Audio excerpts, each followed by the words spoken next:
नमस्कार दोस्तों, आप सभी लोग कैसे हैं। आशा करता हूँ आप सब बहुत ही अच्छे खासे होंगे। दोस्तों इस वीडियो में जो है आप सभी के लिए जो है बहुत ही खास और बहुत ही बड़ा अपडेट है, जो कि आपके CSIR UGC नेट के एग्जामिनेशन रिलेटेड एक बहुत ही बड़ा अपडेट है। दोस्तों मैं जैसा कि आपको बता दूं, एक पब्लिक नोटिस जो है वो आ चुका है दिसंबर 2022 और जनवरी जो आपका जून 2023 के अंदर CSIR यानी कि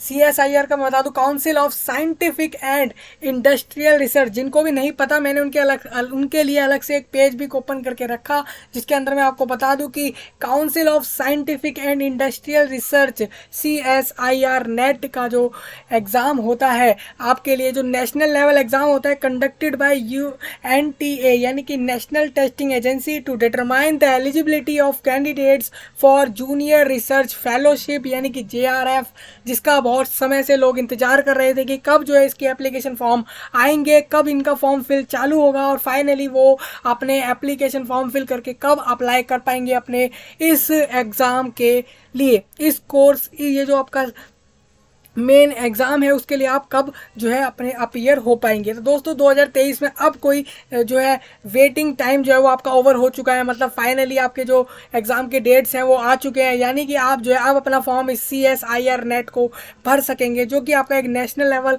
एग्ज़ाम है। जो आपको पहले से पता ही है कि हर साल NTA करवाता है इस एग्ज़ाम को, जो आपका JRF जूनियर रिसर्च फेलोशिप के लिए और लेक्चरशिप LS और असिस्टेंट प्रोफेसर के लिए, जो कि यूनिवर्सिटीज़ कॉलेज में रखे जाते हैं, मतलब जो असिस्टेंट प्रोफेसर्स होते हैं यूनिवर्सिटीज़ और कॉलेज के अंदर, उसमें आपका JRF और लेक्चरशिप के लिए और असिस्टेंट प्रोफेसर की इन सारी पोस्ट के लिए तो आपका ये एग्ज़ाम देना बहुत ज़्यादा ज़रूरी होता है। तो दोस्तों इसके लिए मैं आपको एक नोटिस दिखा देता हूँ। जैसा कि आप देख रहे हैं ये ऑफिशियल वेबसाइट है, मैं आपको नोटिस दे दूंगा लिंक के अंदर डिस्क्रिप्शन में, आप आसानी से नोटिस पढ़ लेना तसल्ली से, क्योंकि आपको ये पता होना चाहिए कि आपके एग्ज़ाम का जो अब एप्लीकेशन का जो फॉर्म है वो फाइनली आउट हो चुका है। मैं आपको बता दूं, joint CSIR UGC net examination दिसंबर 22 जून 23 के लिए ये नोटिफिकेशन है, यानी कि इस साल का ही ये नोटिफिकेशन है।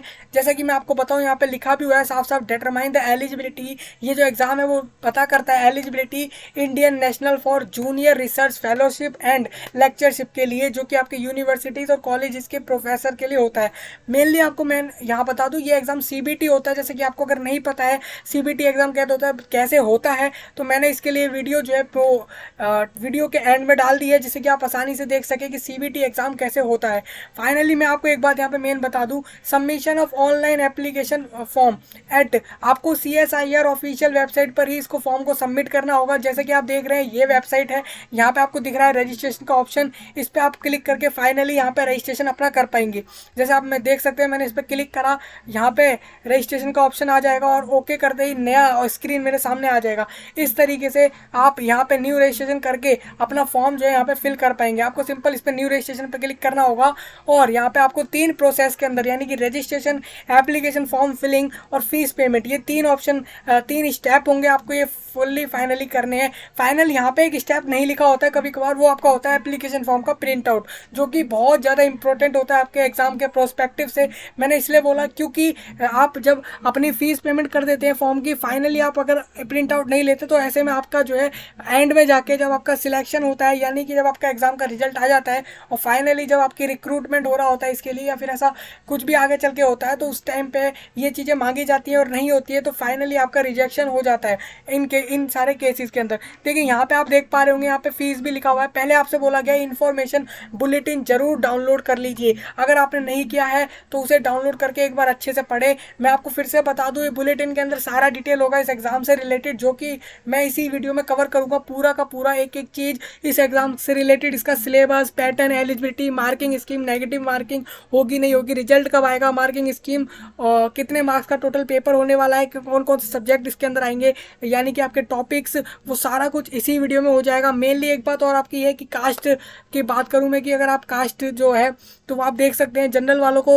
1100 पे करने, वहीं पर जो जनरल EWS और OBC में NCL होते हैं। देखिए EWS में आपको पता हो, EWS वो होते हैं जो आपके इकोनॉमिकली वीकर सेक्शन के अंदर आते हैं। हालांकि उनकी कैटेगरी जनरल होती है, बट उनकी जो फाइनेंशियल कंडीशन होती है वो उस मुकाबले नहीं होती कि वो अपने कॉलेज की फीस और इन सबको अफोर्ड कर पाए। उस हिसाब से वो ईडब्ल्यूएस में आ जाते हैं। हालांकि आपका ईडब्ल्यूएस में होना आपके मानने से नहीं होगा, उसके लिए एक सर्टिफिकेट होता है जो आपको अप्लाई करना पड़ता है। अगर आप बोलेंगे उसके ऊपर भी वीडियो आ जाएगी कि how to apply for the EWS certificate, की ईडब्ल्यूएस सर्टिफिकेट के लिए आप कैसे अप्लाई करते हैं, उस पर भी वीडियो आ जाएगी। मेनली मैं यहाँ पे बता दूँ आपको, ईडब्ल्यूएस सर्टिफिकेट उनका बनता है जिनके पूरे फैमिली की इनकम जो है पर ईयर में भी, अगर पूरी साल के अंदर भी जो है उनकी 8 लाख नहीं हो पाती है, उससे नीचे नीचे रहती है। तो सेम इसी तरीके से ओबीसी एनसीएल जो आपके होते हैं, एनसीएल होता है आपका नॉन क्रीमी लेयर, मतलब कि क्रीमी लेयर वो होते हैं।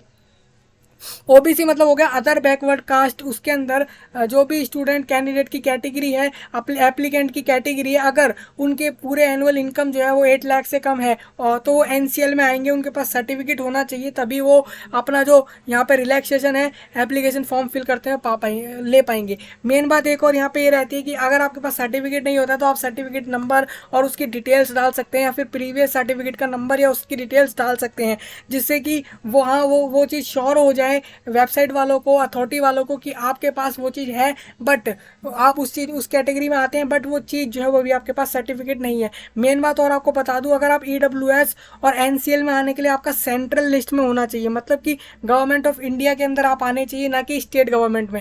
देखिए यहाँ पे 2 तरीके से कैटेगरी में होता है, जो डिवीज़न होता है वो आपका general EWS, OBC, SC, ST, सारी कैटेगरी जो होती है आपकी 2 तरीके से डिवाइड होती है।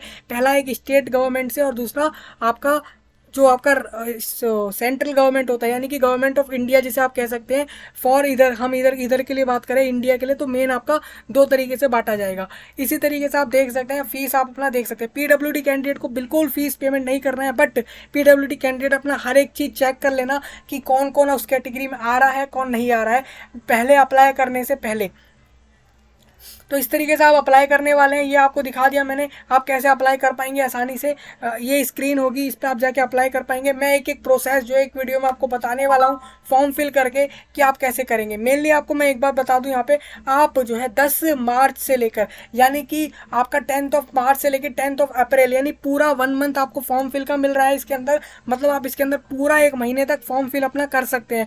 लास्ट डेट अगर पेमेंट की बात करूँ तो सेम डे में आप 10 अप्रैल तक लास्ट रात के 11:50 तक फाइनली आप अपना इसमें फ़ीस पेमेंट कर पाएंगे। मतलब मेरा ये है कि अगर 11:50 से ऊपर हो जाते हैं रात के 10 तारीख को, 10 अप्रैल को, तो आप इसमें फ़ीस भी पेमेंट नहीं कर पाएंगे। हालांकि आपका फॉर्म फिल्ड है, उसका सबमिटेड है, बट वो पेमेंट नहीं हुआ है, तो आप 11:50 के बाद पेमेंट नहीं कर पाएंगे, और पेमेंट नहीं होगा तो आपका फाइनली फॉर्म सबमिट नहीं माना जाएगा।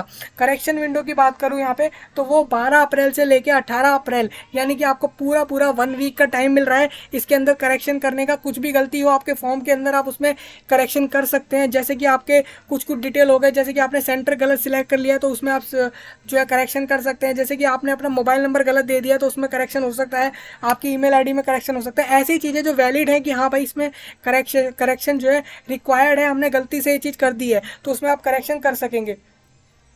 सेम इसी तरीके से डेट ऑफ एग्जाम भी बता दूं आपको, 6, 7, 8 जून 2023 में एग्जाम होगा। मतलब आपका 6, 7, 8 ऑफ जून के अंदर ये एग्जाम आपका होगा। 3 दिन ये एग्जाम होगा। मोड ऑफ एग्जाम आप देख सकते हैं, सीबीटी एग्जाम है। सीबीटी का पूरा प्रोसेस एक वीडियो में है, आप देख सकते हैं। ड्यूरेशन ऑफ एग्जाम 180 मिनट यानी 3 आवर, यानी कि 3 घंटे का पेपर होगा पूरा। पैटर्न ऑफ एग्जाम की अगर बात करूँ तो ऑब्जेक्टिव टाइप विद एमसीक्यू, मतलब कि सारा पूरा पेपर ही आपका एमसीक्यू में आएगा। मतलब हर एक क्वेश्चन जो होगा वहाँ पे, उसके अंदर आपको 4 ऑप्शन मिलेंगे, उसमें से एक ऑप्शन जो आपका करेक्ट होगा उसको आपको सिलेक्ट करके जो है स्क्रीन के अंदर टिक करके जो है आगे बढ़ना होगा अगले क्वेश्चन पे। देखिए टोटल टेस्ट पेपर की बात करूँ तो टेस्ट पेपर कितने होने वाले हैं? Chemical sciences, earth, atmospheric, ocean and planetary sciences. तीसरा सेक्शन जो तीसरा पेपर होगा, टेस्ट पेपर होगा आपका, होगा लाइफ साइंसेज। चौथा होगा मैथमेटिकल साइंसेज। 5वां होगा फिजिकल साइंसेज।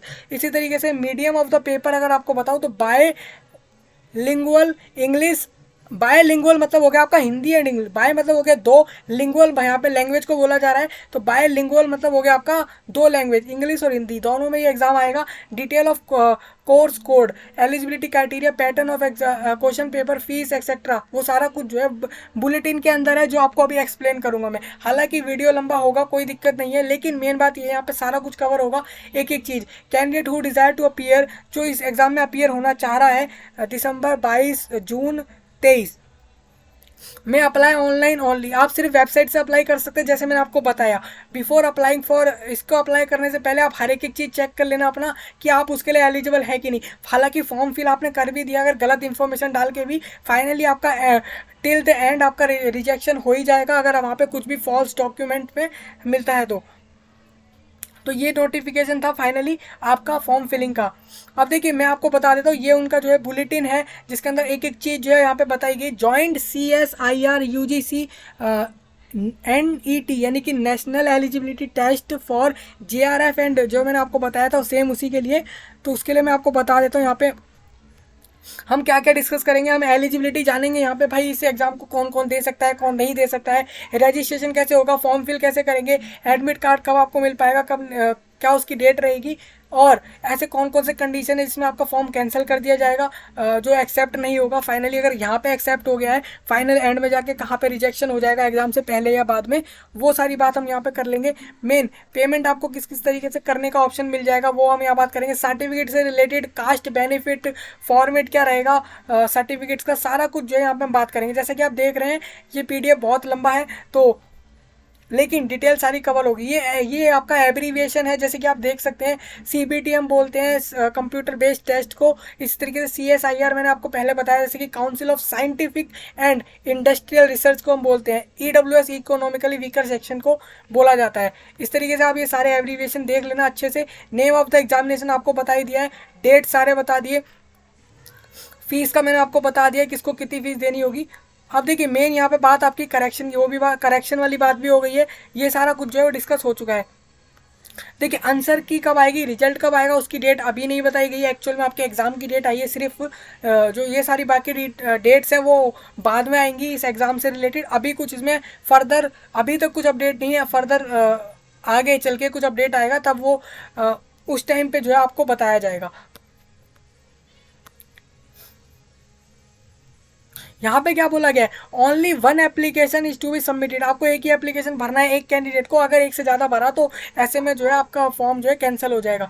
मेन आपको बताऊँ, यहाँ पे आपको एक रजिस्ट्रेशन करना होगा, उसके लिए आपको ईमेल ID वैलिड चाहिए होगा, मोबाइल नंबर वैलिड चाहिए होगा, तभी आप जो है इसके लिए रजिस्ट्रेशन कर पाएंगे। देखिए यहाँ पे कुछ एक चीज़ लिखी हुई है, मेन आप देख लेना, जैसे कि लिखा हुआ है आपको रीसेंट फोटोग्राफ यहाँ पे फॉर्म में लगाना है, जिसकी 100 KB 200 KB से कम जो है उसका साइज़ होना चाहिए फर्स्टली। सेकंड चीज़, उसका 80% फेस आपको उसमें होना चाहिए। नेक्स्ट यहाँ पे बोला गया 30 KB से कम में आपका सिग्नेचर का जो है साइज़ होना चाहिए, यानी कि आपकी फाइल होनी चाहिए। सेम इसी तरीके से नेक्स्ट आपका बोला गया PDF फॉर्मेट पे आपको कोई भी एक अपना जो कैटेगरी सर्टिफिकेट लगा रहे हैं आप वो लगाएंगे। नेक्स्ट यहाँ पे कोई एक अपना ID प्रूफ लगाने वाले हैं आप, बस इतना आपको करना होगा, और फाइनली आपका फॉर्म इस तरीके से सबमिट होगा, फिल होगा।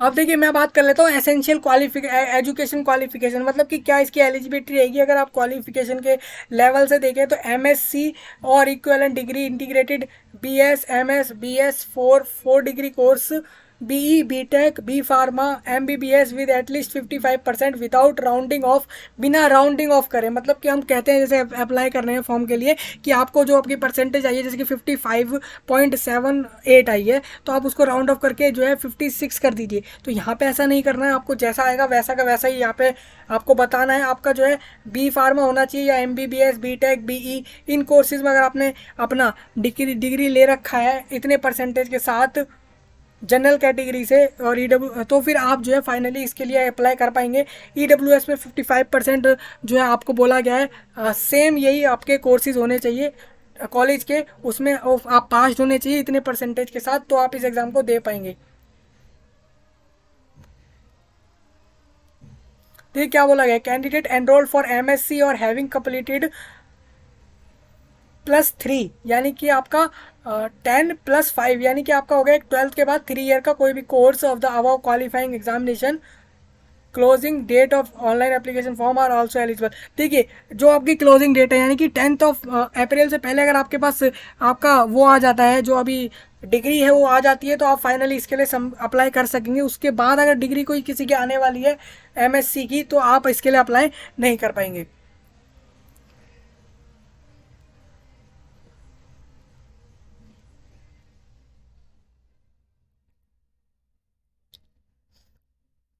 देखिए मैं आपको मेन बात यहाँ पे क्या बताई गई, जैसे बोला गया candidate on the condition that they complete the qualifying degree with,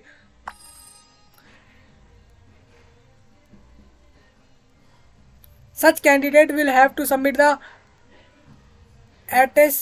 attestation form duly certified by the head of the department institute from where the candidate is appearing or has appeared। BSc honours और equivalent degree holder, देखिए BSc वाले जो students हैं जिन्होंने अपना BSc complete कर रखा है, वो भी इस एग्ज़ाम को दे सकते हैं। उनकी 55% जो है यहाँ पे जो उनकी डिग्री के अंदर उस कॉलेज के मार्क्स जो होंगे, मार्कशीट जो होगी उसके अंदर 55% जो है उनका ऑल ओवर होना चाहिए, इससे ऊपर ही होना चाहिए। जैसा कि यहाँ लिखा भी है, देख रहे हैं आप 55% और ऊपर, इससे ये ऊपर का साइन होता है आपका साइन, मतलब इससे ऊपर हो तो आप इसके लिए अप्लाई कर सकेंगे। ये यूआर कैटेगरी के लिए बात हो रही है, और सेम 50% हो जाती है अनरिजर्व और रिजर्व कैटेगरी के लिए, जैसे कि आप ईडब्ल्यूएस और ओबीसी एनसीएल वाले जो कैंडिडेट है उनके लिए बात हो रही है। Candidates possessing only bachelor degree are eligible to apply only for,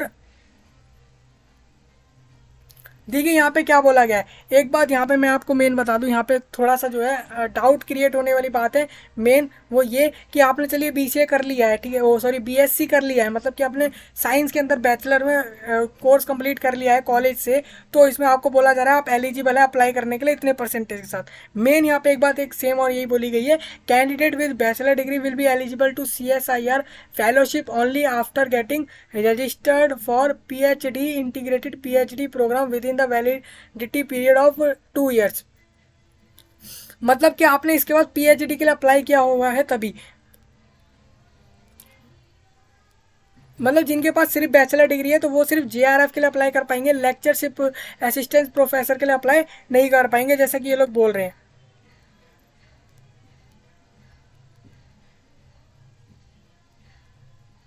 अब देखिए ऐसे कैंडिडेट जिन्होंने ये सारे कोर्स करे हुए हैं या अभी फाइनल ईयर में हैं और अपने रिजल्ट के लिए वेट कर रहे हैं for fellowship only, awaited candidate are eligible to apply for fellowship only.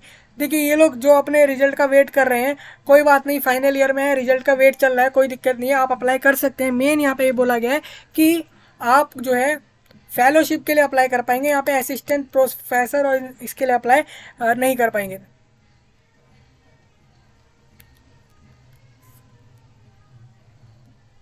और जो बीएससी ऑनर्स वाले फाइनल ईयर में वो अप्लाई कर ही नहीं पाएंगे, उन्होंने ये भी लिखा है। तो हर कोर्स के हिसाब से लिखा है, आप चेक कर लेना कि किस कोर्स के लिए जो है किस कोर्स करने वाला कैंडिडेट अप्लाई कर सकता है, इसके लिए कौन अप्लाई नहीं कर सकता है। अब देखिए मैं आपको बता दूं JRF जो है आपका, उसके लिए मैक्सिमम एज जो है 28 ईयर। अगर आपकी 1 तारीख 7वां महीना यानी कि 1 जुलाई 2022 तक आपकी अगर 28 एज हो गई है तो आपको 5 साल का एज रिलैक्सेशन मिल जाएगा। मतलब समझिए आप अगर JRF के लिए अप्लाई कर रहे हैं इसी एग्ज़ाम को देकर, तो आपके लिए मेन चीज़ बात जानना ये है कि आप जो है 28 अगर एज के हो गए हैं तो आप अप्लाई नहीं कर सकते, क्योंकि आप जो है अपर एज लिमिट से क्रॉस कर गए हैं। हालांकि अगर आप SC ST कैटेगरी से हैं तो आपको 5 ईयर एक्स्ट्रा मिल जाएंगे यहाँ पे, और 3 साल जो है ओबीसी के NCL को एक्स्ट्रा मिल जाएंगे। हालांकि EWS को एक्स्ट्रा यहाँ पे नहीं मिलने वाले। और जो आपका असिस्टेंट प्रोफेसर है उसके लिए कोई एज लिमिट अपर नहीं रखी गई है। अगर इस पोस्ट के लिए अप्लाई कर रहे हैं आप, तो आप अगर 30-35 के भी हैं या 40 के भी एज के हैं तो आप अप्लाई कर सकेंगे। मोड ऑफ एग्जामिनेशन आपको बता दिया है। पैटर्न जो है आपका क्वेश्चन पेपर का वो थोड़ा डिस्कस कर लेते हैं यहाँ पे। The test consist of 3 parts. All the parts will consist of objective type multiple choice questions. There will be no break between papers. आपके पेपर के बीच में कोई ब्रेक नहीं था। Subject wise scheme of examination is as per detail below. जैसे कि आपको बताऊं कि टोटल क्वेश्चंस आपके आएंगे, जो आएंगे पार्ट ए बी सी में से 20 40 60, यानी कि आपके टोटल नंबर ऑफ क्वेश्चंस कितने हो गए, 120 हो गए। Maximum number of questions to attempt, तो आपको बता दूं 15 35 और 25। ये क्या बोला गया, ज़्यादा से ज़्यादा नंबर जो है क्वेश्चंस को अटेम्प्ट करने के मिलेंगे, तो एक 15 मिलेंगे और 35 और 25, इस तरीके से आपके जो है 75 मार्क्स हो जाएंगे। Marks for each correct answer, her correct answer पे हर करेक्ट आंसर जो आप करेंगे तो उस पर आपको 2 मार्क्स मिलेंगे। यानी सपोज करिए 20 क्वेश्चन आपके आ रहे हैं, पार्ट ए के अंदर 20 क्वेश्चन आएंगे और उसमें हर आंसर सही पे 2 मार्क्स आपको मिलने वाला है, तो इस हिसाब से आपके 40 मार्क्स हो गए और इसमें आपके 70 मार्क्स हो गए और इसमें आपके इस तरीके से 100 मार्क्स हो गए। तो लेकिन आपको क्या बोला जा रहा है कि maximum number of questions to attempt, आपको 15 क्वेश्चन ही यहाँ पे करने हैं, यहाँ पे 35 क्वेश्चन ही करने हैं और यहाँ पे 25 क्वेश्चन ही करने हैं। यानी कि पार्ट सी के अंदर आपको सिर्फ और सिर्फ 25 क्वेश्चन करने हैं 60 में से। पार्ट बी में आपको 35 क्वेश्चन करने हैं 40 में से।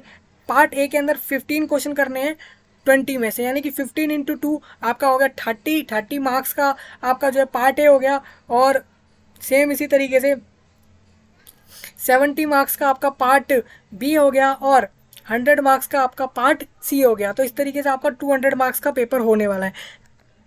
और आपने अगर किसी क्वेश्चन का आंसर गलत किया है तीनों के तीनों अगर पार्ट के अंदर, तो आपका जो है 25% जो है मार्क्स काटा जाएगा। सपोज मानिए अगर कोई क्वेश्चन 2 नंबर का जैसे आएगा आपके पेपर में, तो उसमें से 0.5 मार्क्स आपका काटा जाएगा सही आंसर वाले क्वेश्चन में से। ये केमिकल साइंस का समझाया था मैंने, केमिकल साइंसेस में इस तरीके से रहेगा।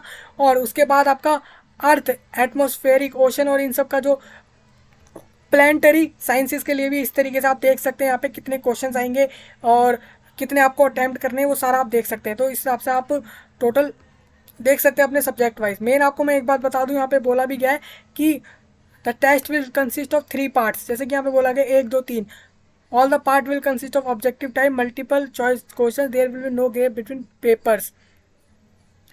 पेपरों के बीच में गैप नहीं होगा, मतलब कि आपको केमिकल साइंस का पूरा पेपर एक बार में करना है, उसी तरीके से ये वाला पेपर पूरा एक बार में करना है। ये सारे एक एक बार में कर रहे होंगे, कोई गैप यहाँ पे आपको नहीं मिलेगा। ये आप देख सकते हैं। सेम उसी उसी बात को एक्सप्लेन करा है जो टेबल में बताई थी, वही बात है यहाँ पे भी।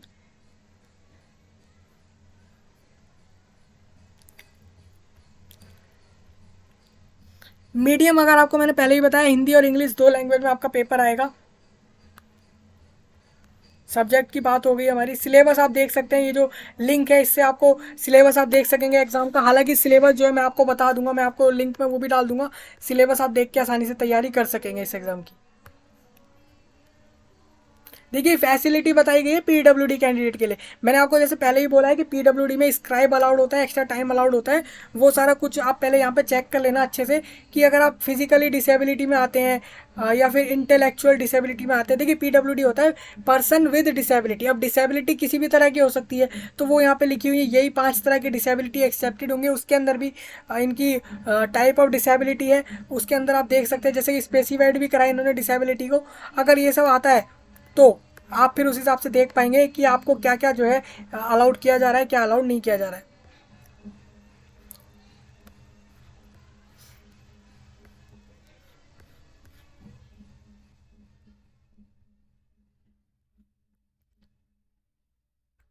देखिए मैंने प्रोसेस आपको बता दिया। देखिए जेपीजी फॉर्मेट यहाँ लिखा हुआ है, इसीलिए मैंने बोला है कि आप एक बार जो है फॉर्मेट कैसे चेंज होता है उसका वीडियो ज़रूर देख लेना। अच्छे से चैनल पर ही है, आपको एंड ऑफ द वीडियो जो है वो दिख जाएगा आसानी से।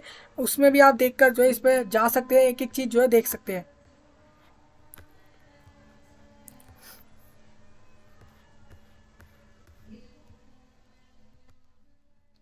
अब देखिए चॉइस ऑफ सिटी में आपको बता देता हूँ। आप जैसे एग्जाम के लिए सेंटर चुनेंगे उसके लिए मैं बताता हूँ क्या होगा। It is mandatory for candidate to select 4 cities of their choice while filling. आपको 4 चॉइस सुननी, चॉइस ऑप्ट करने होंगे, चॉइस सिलेक्ट करने होंगे अपने सेंटर के लिए, जो आपका CSIR नेट के लिए होगा 23 के अंदर।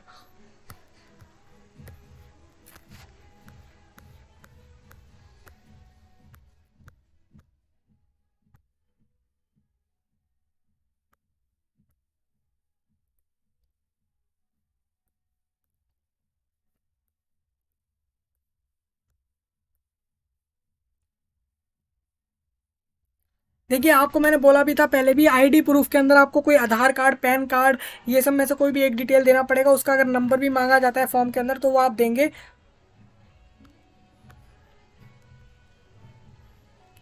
Admit card for the examination. Admit card के लिए मैंने पहले भी आपको बताया कि एडमिट कार्ड का अभी कोई अपडेट नहीं है, हालांकि अपडेट आता है जैसे कि एग्जाम डेट पास आने को होती है। जैसे कि आप जानते हैं 6 जून है, तो आप समझ सकते हैं कि अप्रैल के एंड से पहले पहले जो है आपका एडमिट कार्ड भी आ जाएगा।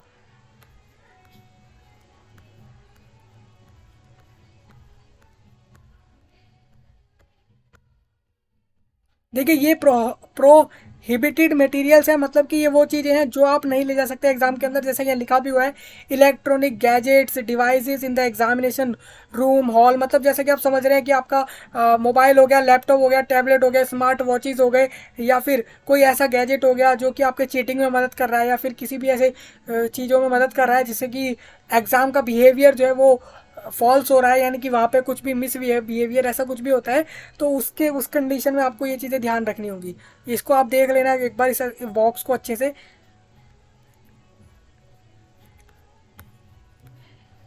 देखिए यहाँ कुछ पनिशमेंट भी लिखी है अगेंस्ट, कि अगर आपने ऐसा कुछ भी करते हैं, जैसे कि मैंने आपको बताया कि क्या क्या मना है ले जाना, तो उसके खिलाफ जो है वो एक्शंस जो है यहाँ पे लिखे हुए हैं।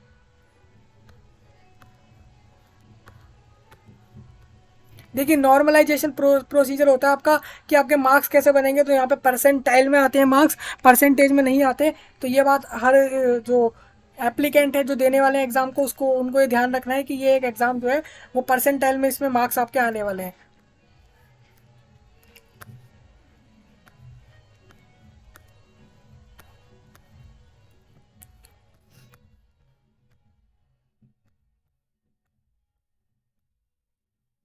देखिए पेमेंट के ये सारे ऑप्शन है, आपको दिख रहा होगा, net banking, all debit card. आप इनमें से किसी से भी पेमेंट कर पाएंगे आसानी से ऑनलाइन में। ऑफलाइन में यहाँ पे कोई चक्कर नहीं है कि आपको कोई किसी फिजिकल तरीके से कोई फॉर्म नहीं भरना है, सारा इसी तरीके से होगा, ऑनलाइन आपके वेबसाइट पर ही होगा जैसा आपको बताया गया। सब्जेक्ट का डिस्कशन हो गया हमारा, क्वालिफिकेशन का डिस्कशन हो चुका था, ऊपर वही चीज़ यहाँ पे जो सेम है वहाँ ऊपर जो देखा था हमने, वही सेम आपका है। देखिए सिटी की आपको बात कर लेता हूँ यहाँ पे, मेन आपका कहाँ का एग्जाम का सेंटर हो सकता है, ये सिटी कोड लिखे हुए हैं, ये आपको ऑप्शन में आएंगे। वहाँ पे फॉर्म फिल करते में आप जब सिटी सिलेक्ट करेंगे, देख सकते हैं यहाँ पे पोर्ट ब्लेयर जो कि अंडमान एंड निकोबार, इसी तरीके से आंध्र प्रदेश के अंदर अनंतपुर में आपका ये एग्ज़ाम होने वाला है। पटना में भी होगा, बिहार के पटना में ये एग्ज़ाम होगा आपका। बिलासपुर, छत्तीसगढ़ के बिलासपुर में ये एग्ज़ाम आपका होगा। दिल्ली के अंदर न्यू दिल्ली, दिल्ली के अंदर देखिए दिल्ली वाले स्टूडेंट के लिए बता दूं, उनके लिए एक ही सिटी है दिल्ली के अंदर, न्यू दिल्ली, वहाँ पे ये एग्ज़ाम होगा आपका कंडक्ट, CSIR नेट का। ये मैंने पहले भी आपको बताया, ये एक नेशनल एग्ज़ाम है, तो इसीलिए हर एक स्टेट के अंदर हो रहा है, इंडिया के जहाँ पे भी जो भी स्टेट है सबके अंदर होगा। किसी स्टेट में तो देख सकते हैं आप, जैसे हरियाणा में ही आपको बताऊँ, तो हरियाणा में भी आप देख पा रहे होंगे इतने सारे जो है सिटी हैं। जैसे आप करनाल, कुरुक्षेत्र, पानीपत, सोनीपत आप देख पा रहे होंगे, ये ऑप्शन के अंदर आपको दिख रहा होगा। ये मध्य प्रदेश, उड़ीसा और पंजाब, राजस्थान, ये ऑप्शन आपको देखने को दिख जाते हैं आसानी से। यहाँ पे भी आपका जैसे उत्तर प्रदेश के अंदर कानपुर में होगा ये एग्ज़ाम। तो इस तरीके से बहुत जगह सेंटर के अंदर ये एग्ज़ाम होने वाला है, अलग अलग स्टेट में। ये देखिए ये क्या चीज़ है, ये है आपका certificate regarding physical limitation to write in an examination. Physical limitation, अगर देखिए फिजिकली कोई लिमिटेशन है आपके लिए, आप नहीं दे पा रहे एग्जाम को, लिख नहीं पाएंगे, ऐसा कुछ, जैसे डिसेबिलिटी की बात हुई थी, उसी हिसाब से आपको ये वो डिसेबिलिटी वाले कैंडिडेट्स के लिए हैं, उनको ये फॉर्म जो है फिल करके अटैच करना है अपने एप्लीकेशन के साथ। देखिए यहाँ लिखा भी है, same as uploaded on the online application form duly attested by the issuing authority. देखिए यहाँ पे मैंने आपको पहले ही बताया कि ये आपसे मांगा जाएगा, बाद में इसको आपको दिखाना पड़ेगा। फॉर्म फिलिंग में भी अगर लगाने को बोला जा रहा है तो इसको आपको फॉर्म फिल करके इसको प्रिंट आउट जो इसका लगाना पड़ सकता है अगर बोला जाता है तो फॉर्म में।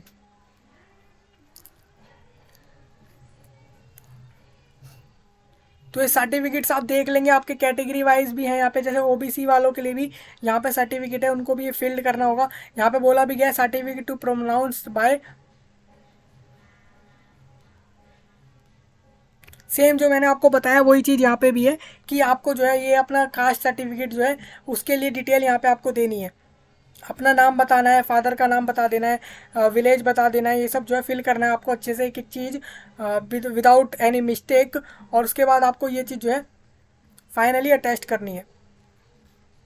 ये आप ये डाउट हो सकता है कि ये आपसे तब मांगा जाएगा जब एग्ज़ाम हो जाएगा फील्ड, ये जो सेल्फ डिक्लेरेशन है, या फिर फॉर्म फिलिंग में मांगा जाएगा। देखिए मैं आपको बता दूं फॉर्म फिलिंग में बहुत कम केसेस होते हैं मांगा जाता है। तो वैसे अगर मांगा जाता है, जैसे आपने चूज़ करा वहाँ पे पीडब्ल्यूडी कैटेगरी, तो वहाँ पे आपसे पूछा भी जाएगा कि वहाँ पे आपसे कोई ना कोई तो प्रूफ लेंगे ना वो लोग कि आप पीडब्ल्यूडी में हो कि नहीं, तो उसके लिए आपसे सर्टिफिकेट मांगा जा सकता है। तो सर्टिफिकेट के लिए आपको स्पेशली आपके पास सर्टिफिकेट ना हो तो आप उसकी डिटेल जो है इस तरीके से इसको फिल करके जो है लगाते हैं।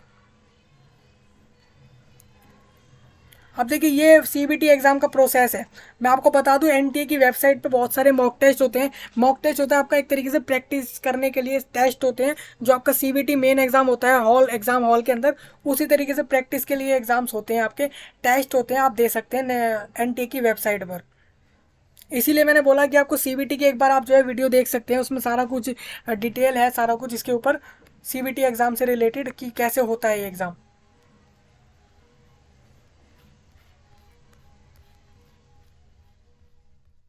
अब देखिए यहाँ पे कुछ एप्लीकेशन फॉर्म के लिए आपको, जैसे मैंने आपको दिखाया भी था, ये स्क्रीन आई थी हमारी स्टार्टिंग में।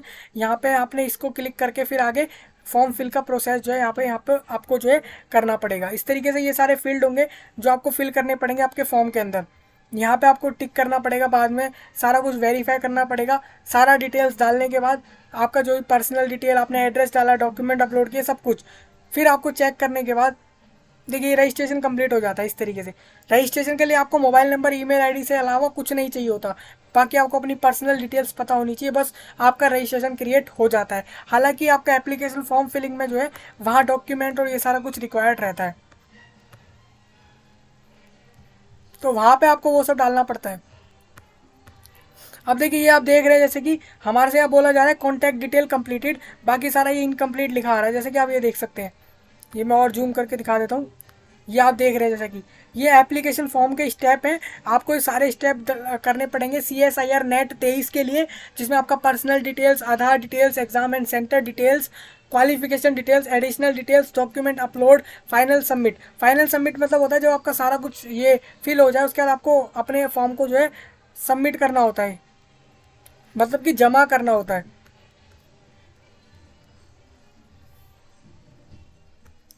देखिए ये सारे जो है डिटेल्स आपसे मांगे जाएंगे, आपको ये सारा फिल करना है एक एक चीज़।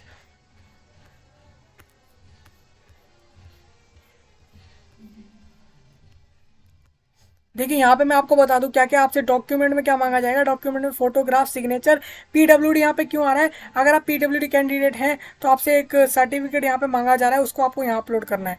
सेम इसी तरीके से रिजल्ट अवेटेड सर्टिफिकेट, यानी कि अगर आप फाइनल ईयर में हैं, जैसा कि मैंने आपको बताया भी था कि कुछ कोर्सेज ऐसे हैं जैसे कि BSc में कोई स्टूडेंट है फाइनल ईयर में, और तो उनको लेकिन मेन आपका फेलोशिप के लिए आप अप्लाई कर सकते हैं, हालांकि आप असिस्टेंट प्रोफेसर के लिए अप्लाई नहीं कर सकते।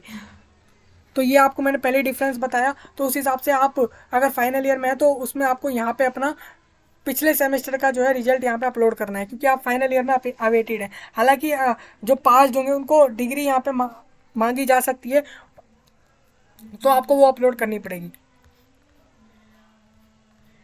इस तरीके से जब फील्ड हो जाएगा सब कुछ, ये आपको फाइनली इस तरीके से आ जाएगा कि आप एक बार चेक कर लीजिए अपने फॉर्म के अंदर की सारी डिटेल्स जो भी आपने भरी है, आपको उसको चेक करना है और उसके बाद आप फाइनली उसको जो है सबमिट कर देंगे। देखिए नेक्स्ट आपको यहाँ पे जैसे फॉर्म सबमिट हो जाएगा फीस पेमेंट का ऑप्शन आएगा आपका, तो यहाँ पे आपको जाना है, फीस पेमेंट कर देनी है।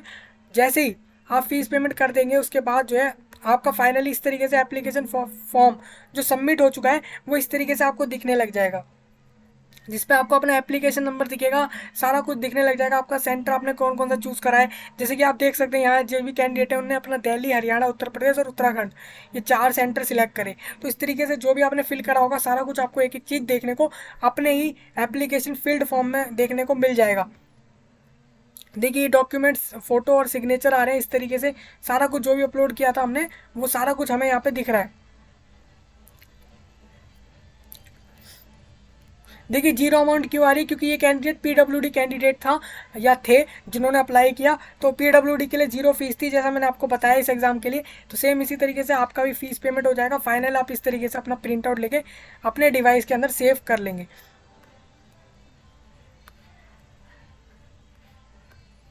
देखिए नॉर्मलाइजेशन को लेके बात हो रही है, आपके जो परसेंटाइल के स्कोर बनेंगे वो आप देख लेना है पूरा पैराग्राफ, इसी के बेस पर आपका जो मार्क्स है परसेंटाइल स्कोर बनेगा वो इसी फॉर्मूले से बनाया जाएगा। देखिए मैं आपको बता दूं कि परसेंटाइल कैसे निकाली जाएगी आपके एग्जाम की, वो निकाली जाएगी 100 into number of candidate appear in the session with raw score equal to और less than the candidate.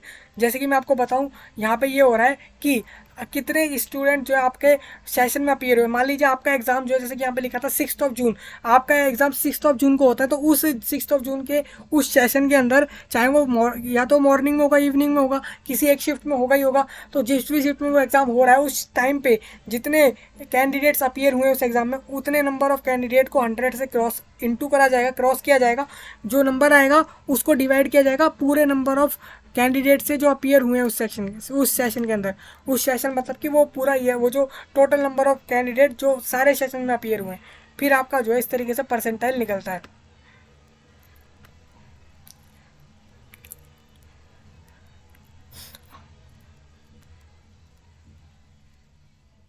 Suppose मानिए कि आपका, देखिए मैं उसी चीज़ को यहाँ पे समझाया भी हुआ इन्होंने। जैसे मान लीजिए आपका जो टेस्ट है ये एग्ज़ाम जो है CSIR नेट का एग्ज़ाम मान लीजिए आपका 4 सेशन में होता है, तो 4 में से यहाँ पे इन्होंने बोला कि जैसे सेशन 1 हो गया आपका डे 1 में शिफ्ट 1, सेशन 2 हो गया आपका डे 1 में ही शिफ्ट 2। तो इस तरीके से इन्होंने क्या करा, 2 दिन के अंदर आपके 2 शिफ्ट के अंदर एग्ज़ाम लिए, तो 2 शिफ्ट 2 एग्ज़ाम, 2 दिन 2 शिफ्ट, तो यानी कि 4 शिफ्ट हो गए आपके, 2 दिन हो गए। तो इस हिसाब से 4 शिफ्ट को इन्होंने बोल दिया कि वो 4 सेशन हो गए, क्योंकि उन 4 का अलग अलग टाइमिंग था। तो यहाँ पे आप जैसा देख रहे हैं कि पहली शिफ्ट के अंदर क्या हुआ कि एब्सेंट स्टूडेंट इतने हो गए और अपीयर्ड स्टूडेंट इतने हो गए जिन्होंने एग्ज़ाम दे दिया, टोटल इतने थे। तो यहाँ पे क्या होगा, और हाईएस्ट, और इस शिफ्ट के अंदर सेशन 1 मतलब मान लीजिए पहले दिन यानी कि 6 जून को शिफ्ट 1 में 9 बजे सुबह के जिसने भी एग्ज़ाम दिया, 9 से 12 वाला एग्ज़ाम और 9 से 11 वाला एग्ज़ाम, जैसे कि 2 घंटे का एग्ज़ाम है, तो आपने 6 जून को आपने अपना एग्ज़ाम दिया 9 से 11 वाले शिफ्ट में, तो आपका सेशन 1 हो गया। उसके अंदर आपके इतने नंबर ऑफ स्टूडेंट ने पेपर दे दिया है, इतनों ने नहीं दिया है क्योंकि वो नहीं आए, तो और लेकिन टोटल इतने थे इतने। तो फिर यहाँ पे और उस सेशन के अंदर जो सबसे ज़्यादा हाईएस्ट मार्क्स लाया है स्टूडेंट, उसके जो है 335 मार्क्स हैं, और सबसे कम लाने वाले के मार्क्स जो हैं इतने हैं -39। तो इस तरीके से आप देख सकते हैं इन दिस मेथड इस highest raw score in each paper is respective of the raw score will be the 100 percentile indicating that 100% of candidate have scored equal to or lesser than the highest score topper for that session। तो मतलब आप समझ सकते हैं यहाँ पे ये तो सेशन 1 के लिए कैसे निकाली गई होगी आपकी परसेंटाइल। सिंपल सी बात है, ये जो ये नंबर आपका लिखा गया इंटू 100 से किया, जो भी आपका आया उसको इससे डिवाइड कर दिया, जो भी आपके एक्चुअल में वो परसेंटाइल हो गई। सिंपल, आप इस तरीके से आप अपना भी परसेंटाइल निकाल सकेंगे।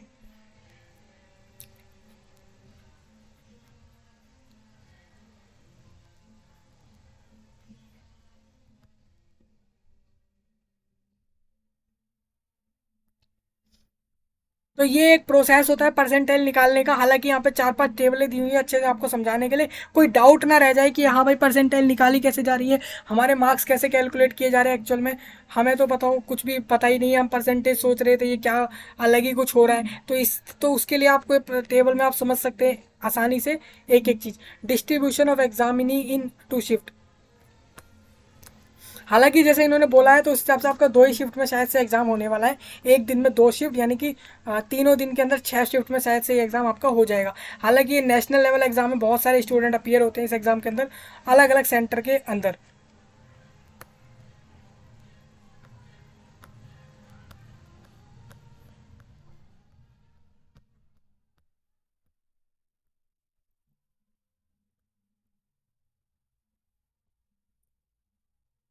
तो देखिए इस तरीके से आपका इस बार जो CSIR यानी कि आपका जो भी CSIR का एग्ज़ाम होने वाला है इस बार, वो CSIR net national eligibility test का एग्ज़ाम होगा। वो इस बार आपका मैंने बता दिया आपको कैसे कैसे होने वाला है, पूरा जो पैटर्न रहेगा इस बार सब कुछ मैंने आपके साथ डिस्कस कर लिया है।